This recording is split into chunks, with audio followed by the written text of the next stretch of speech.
Hi, kasama natin ngayon si Sir J. Mark na isa sa mga bigating insurance client na mag-share ng kanyang own damage claim process.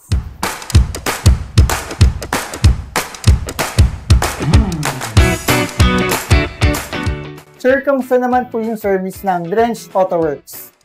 Okay naman sir, lalo na po kay Sir Ardy na tumulong at nag-update po sa amin na kung ano na po yung lagay ng kotse.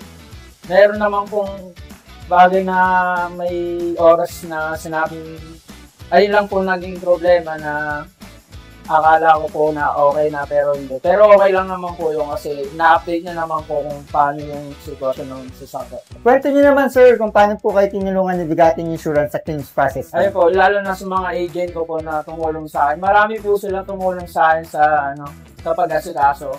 Nung nagsabi po ako sa kanila kailangan ko ng claims, agad po nilang kinontak na yung sa Bethel po. Bigla pong pumunta na agad si Sir Bethel Reyes nga po. Ayun po yung pumunta agad. Ayun po yung nasikaso po agad nila. Sir, may gusto ka bang i-share sa mga kapwa driver tungkol sa pagkuha ng insurance at pagprotekta ng mga sakyan nila? Opo sir. Ayun nga po sir, importante po talaga ang kumuha ng insurance. Ako sir, totally na wala po talaga akong bala kumuha eh. May nakita po ako na yung agent ko nga po na nag-recommend sa akin na kumuha ng insurance.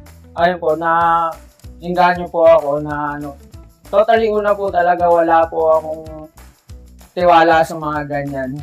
Parang una pa nga po nag-search pa ako sa tungkol sa bigati na ang dami pong negative na sinasabi. Pero ako po yung nakaranas na ang ganda po ng serbisyo ng bigati na insurance po yun. Ayun po. Maraming salamat Sir J. Mark sa pag-share ng experience nyo with Bigating Insurance. Yan guys, sa mga naghahanap ng mabilis at hassle-free na service, Bigating Insurance ang sagot.